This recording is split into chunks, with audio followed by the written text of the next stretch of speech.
Hi guys, I'm Mark Johnson, and we've got a great show lined up for you. We are discussing black consciousness. We have Athi Rulashe, who's a travel blogger. We also have Jabu Newman, who's an activist and filmmaker. Later on, we have a chat to Maite Makgoba, who's basically the creator of the black Barbie doll, Momppy Mpoppy. We also go to Nstika Daki, that's right, Idaki, where we talk about his movement that he's created, taking black people into new spaces or white spaces. So if you're uncomfortable about race, you might want to think about staying tuned for more, because it's just going to get even better with Jessie Zinn, who's also an award-winning filmmaker. So stay tuned, but watch out. There are some interesting racial debates coming.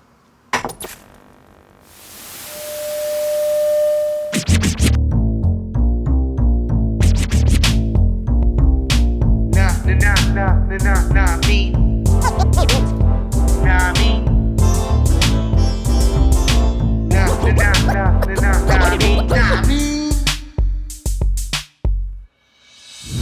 Racism in South Africa. Are people just coming out of the woodworks saying dumb There was Penny Sparrow. Then there was that kid from Noordhoek who went on social media on a rampage, just blurting out racial slur. And then recently, this guy from the guest house in Sodwana Bay banning black people. Are we past the days of banning anybody? These things are not so new to us, but yet they're making such a big impact. Maybe it's because even though we are still shocked by it, we don't really expect it, because we think everybody in society, across all racial divides, are coming together, creating something new. Perhaps that's why people are upset with little Kim, who bleached her face. She should be stepping up, but instead she's stepping back. How many black people out there are stepping back when they should be stepping up? Also, if black people boycotted the Oscars because it was too white, shouldn't they also have boycotted the Grammys? And black people putting music out there in different formats, using mixtapes and free R&B demos, or arguably the biggest informal market in the world, being completely ignored. And we also saw the recent BET Awards where black people were celebrated magnificently, but only by themselves and a small group of the white minority. Is that what the entertainment industry is looking like these days, where black people need to celebrate themselves and white people are left out in the cold, and vice versa? Black consciousness now is probably more necessary and more relevant than it's been for the past 10 or 15 years. Because while we think we're free, while we think things are changing, they are still quite static. But we have to navigate it not so sensitively, but in a way that makes sense for us as individuals, and we don't get grouped back to being cast over as one mass moving forward, but individuals linked together trying to do something new. Think about that for a second. Nah, I mean? So quickly going to brief our crew on our next guest, who's going to be arriving in about, 6 minutes. His name is Nstika Daki, and I actually just want to see how far they are with the prepping for the interview. Morning, guys. Yeah. How's everyone? Good. You guys started prepping yet? Yeah. Guest is coming about 6 minutes. You know who he is? That Daki guy? That man. What's it? Hey, Lingam. Yes. What the hell? I'm long busy tagging. Okay, the Daki guy, the guest. Just say his name. Yeah. Don't call him Daki. When you did a walk up Lions Head, with a group of black people, what is the intention behind it? What happened is that I have a friend, Chris. He was hiking up Lions Head a few times. He did 23 hikes in 23 days, and I was supporting him with a few other friends. And we experienced racism on our way up Lions Head a few times. When you say you experienced racism, like how did it present itself? It starts very little, and you don't really pay attention for the first times. As we were going up, you'd see people hiding their phones because they'd be taking pictures of like the sunset or whatever. Yeah. And then, boom, 4 guys are coming up, and they're kind of jogging up a little bit, and people start putting away their phones. And that's not just somebody's taking a photo and now they bring their phone away and carrying on. You start looking at it and you start seeing it. Actually, once you go past, people pull their phones back up again. Okay, cool. The only different thing is that a black guy Your was presence. walking past you and you still, okay, cool. When I go on my own or just take a young walk, I'm walking behind people and the conversations they'd be having about how horrible black people are in South Africa. But they're just having the conversation. They They're not, it's not like they're aware that No, you're they there. wouldn't be awake. Basically, they were just talking about, about the whole race thing, about how it goes in their own countries. And this one guy was basically just going on about how horrible the black people in South Africa are. And I just decided to actually show that I'm present. And I just walked past them and everyone just went mute for that minute. So it's not strange. I'm pretending like I'm shocked, but it's not that weird. Stan writes these notes and he sends them to me, and then I have to try to figure out the name writing. Your name is? Nstika. Nstika? I told you. That was so far from my name. Nstika Daki. That's it. That's my name. So when people hear your name already, Daki, how does that at all? Imagine I've had to go through 4 years of tertiary where I had to introduce myself in most cases. So I also got to a point where I introduced myself by saying Daki. You know what I mean? And people they would think that, what are you trying to do, you know? We are allowed to laugh at this. We can laugh at this. Some of you watching are not allowed to laugh, but I can say Daki as much as I want. Anytime. Do you openly invite white people to come and hike with you? Most people ask that. Yes. As long as you understand what we are trying to do. Yeah. Because the whole idea is about having these conversations and interacting with white people. Yeah. You know what I mean? Interacting with anyone on the mountains and basically creating friendships.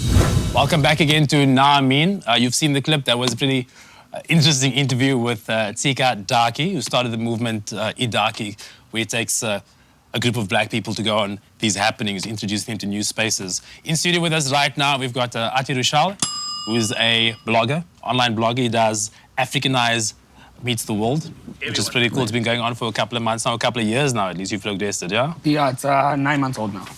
You can catch it on africanize.wordpress.com.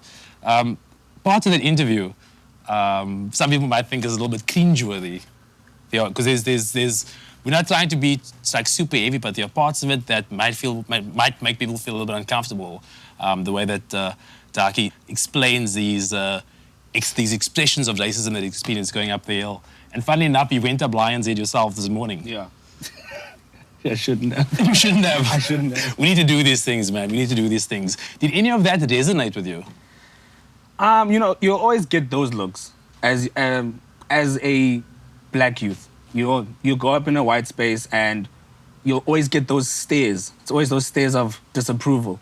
And it's like, oh, you're climbing up Lion's Head. You're walking in spaces that we normally predominantly walk at. Oh, that's something new. And it's a thing of, yes, you might have verbally hear that, oh, hey, guys, no, there's a black guy coming up Lion's Head now. Hide your stuff away. It's like, you see the stairs. And when you see the stairs, that's when things translate and you're like, oh, okay, they don't feel comfortable with me being here, but I'm still gonna stay here. Let me first ask you, is the blog for a black audience, or is it just for an audience that you're writing in general?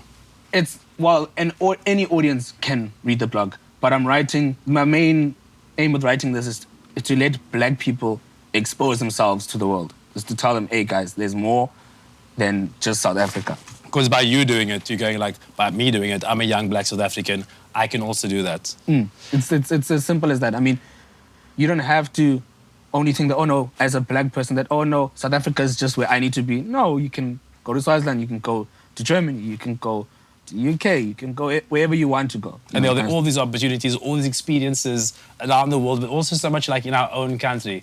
If you look into that interview that we did with Nstika, he's just saying, taking people into spaces that they haven't been before, having them explore their own country. And it happens to be the focus is on, obviously, black youth going into those spaces. Is it necessary for there to be this big focus on black consciousness at the moment in South Africa? There is a huge importance.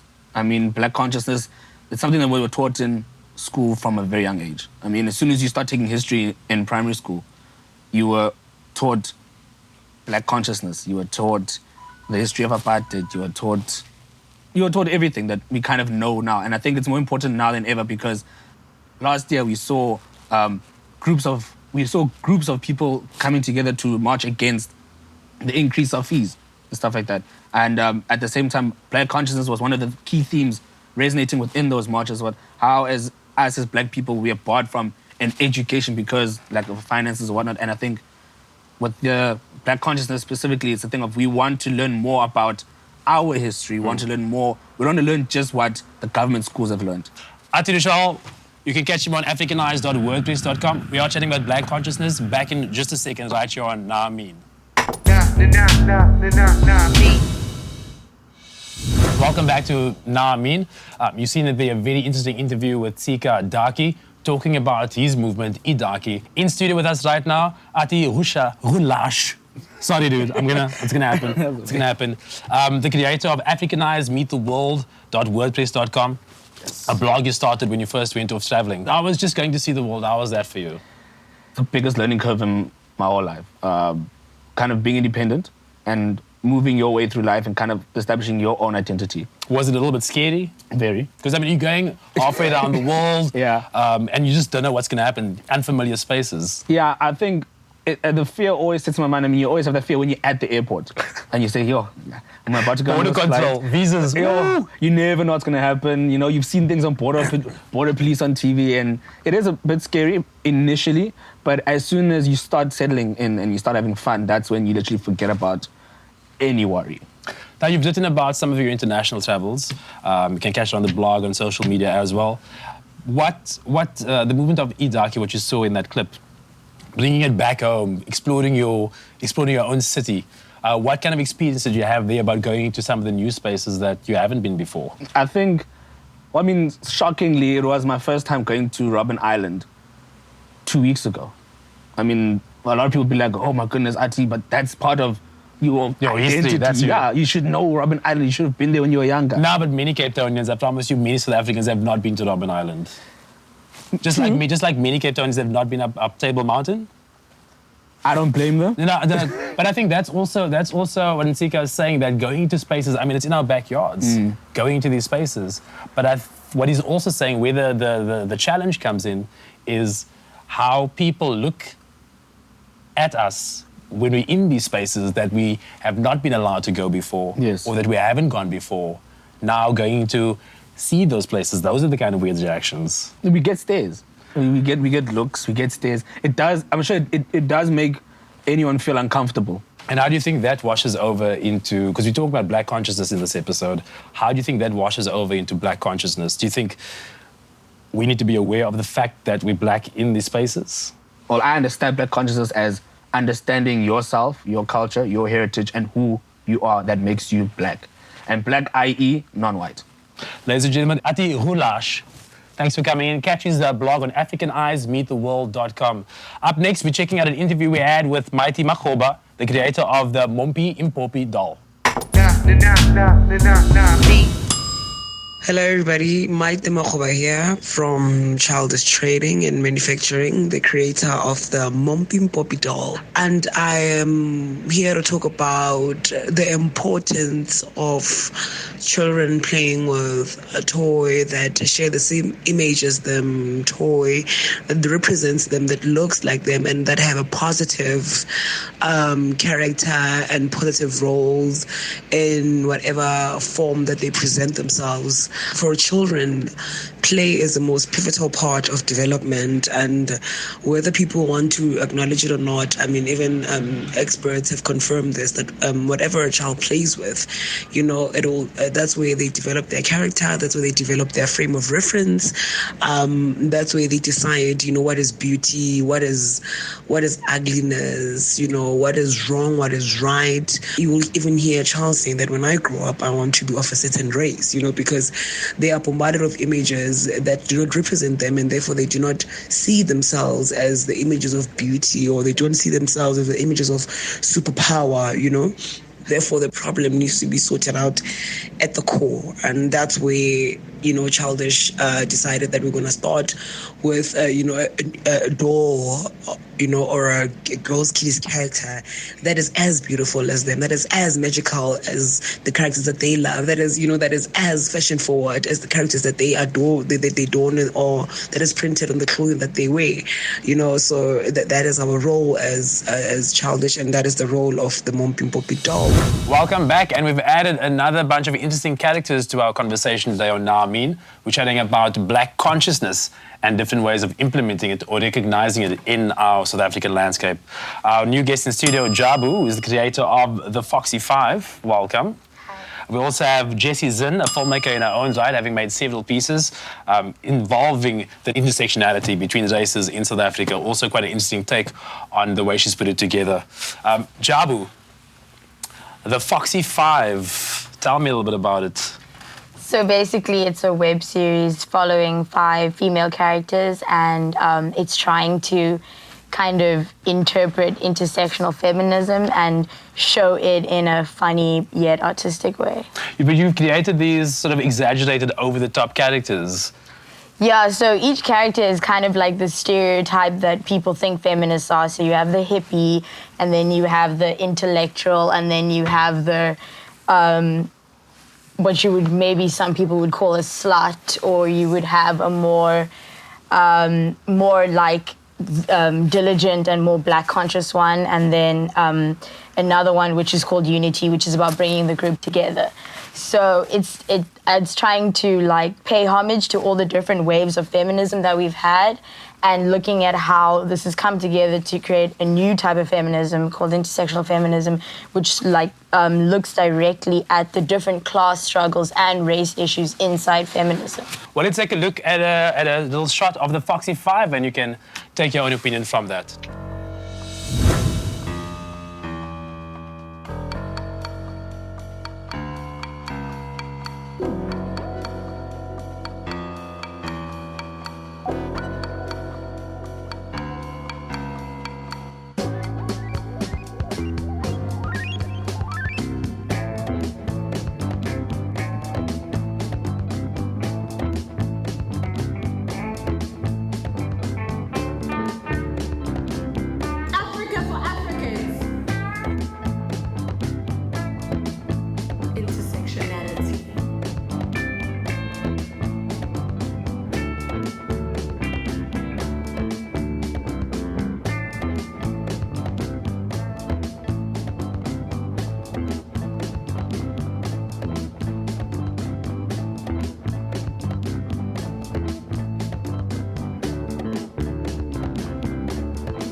The Foxy Five, and with the creator right here, Jabu.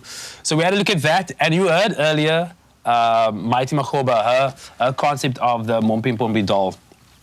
What do you think is the relationship there between your over-the-top stereotype characters, which presents quite an insightful look to black feminism in our country, and Maite's concept of creating a relatable sort of black character toy, the black Barbie doll, if you will, for young South African girls? I think it all comes down to representation, and I think that like for me, even though I do get to access a lot of like media that is by black people and that has black people in it, if you're a child living in Idakie where you only have option is to watch SABC or buy a toy from Reggie's, there isn't enough black dolls or enough black characters even in the books that they read. The time of the blonde girl, skinny girl with the blue eyes being the ideal look is like it's over, and we need to break away from that, and we need to be showing completely new types of representation and women in the media. On that note, let's take a look at Jessie Zinn's feature, Into Us and Ours.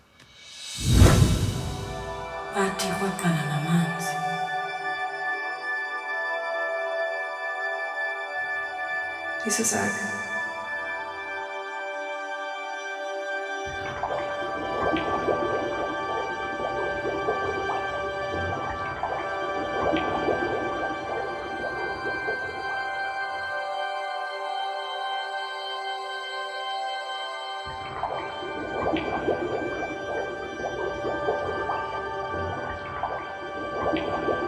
Sabona. Yebo. Ya, sokuhlezeka kunyameni ama-hour amabili.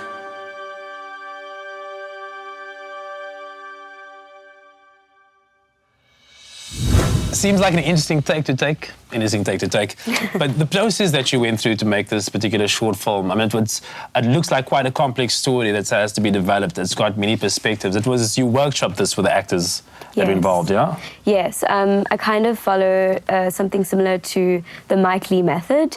He's an English filmmaker from London, and it basically what you do is for about 3 months, you workshop a script and an idea together with your actors. So that involves improvisation, discussions, dialogue, just kind of like a really intense creative few months of just going back and forth to the drawing board and trying to figure out what you can come up with. And then from that process, you then go back to your script, and then taking the elements that work or don't work, you essentially script something together that is kind of has elements of everyone in the process together into a finalized story. The story follows 2 characters and depicts an intersectionality of race, and those 2 characters, different perspectives of a specific event, namely an accident in this instance. Through this process, you as an individual, what did you learn from maybe the different perspectives that came out through this process of workshopping? Yeah, well, I think it's interesting in terms of like films in general from South Africa, because I definitely had, before the film, I'd been seeing a trend in South African films where it was kind of like a situation where films either only had black people or only had white people. I saw very few films where the main cast were A, women predominantly, and B, were kind of trying to interpersonally navigate the issues that they were experiencing and feeling at this point in time in South Africa. Is it unavoidable in South Africa to make something that involves more than one race? Is it unavoidable to address the aspect of previous racism or white entitlement or black consciousness? Is it unavoidable? I mean, for me, I think that I think racial identity, and perhaps that's like a better way to frame it, is unavoidable. I think as like South African filmmakers and storytellers, this is the landscape that we're living in. And I think that irrespective of whether it's subtle or unnamed, like not putting something in that is explicitly about race or gender or class, that still in itself tells you something about those issues and about the way that people are trying to avoid them. So I think even the films that maybe try to avoid them or don't say anything about race, class and gender, I think those things still do. It's like silent commentary. Yeah, exactly. I've always said the whole notion of black consciousness, it's first about consciousness, it's about having individual awareness, and then as the context develops, it's about being, gender conscious and being racially conscious, and then whatever it is that you are displaying, whatever it is that you are, you have to move into those spaces or exist in your context. And like I asked Athi earlier, should there be a concern regarding a generalization of what is black consciousness, or should we remember the individualization of what it is we're trying to do as individuals in society? I think that there is a lot of good that can happen with claiming to be black. No matter if you are non-white, I would consider you black. So claiming that blackness and claiming that Africanness, which is especially what I feel South Africans need. So first of all, it's understanding your position in this country and continent with other people like you. And once you understand the different struggles that each different class struggle or race struggle or even Africans on different countries are going through, that's when you can also understand your individual path. But it's really important to understand that community of being black. Black people have very, very similar experiences and struggles, no matter if you're light-skinned, dark-skinned, whatever. Well, you see it there for yourself. Sometimes these conversations can be quite funny. Sometimes they can be quite tricky. But when it comes to the matters of black consciousness, it's always very important to engage, not just with black people, but with people of very many different races. Because at the start of it, it's about consciousness. It's about identity and about individual consciousness. And when we think about individuals, we cannot think or negate the fact that they come from various cultural backgrounds, and in this country, various racial backgrounds as well. It has informed the way that these conversations and these debates and these spaces get occupied. Black consciousness basically just means to me being aware of your blackness, sort of not trying to be what you aren't, not trying to sort of hide under someone or pretend to be what you're actually not. It's like saying you are black. For you calling me a dark, I'm okay. I'm okay with you calling me a dark because that's, I don't let that term bring me down. Nobody likes the word darky. Even non-darky people don't like the word darky.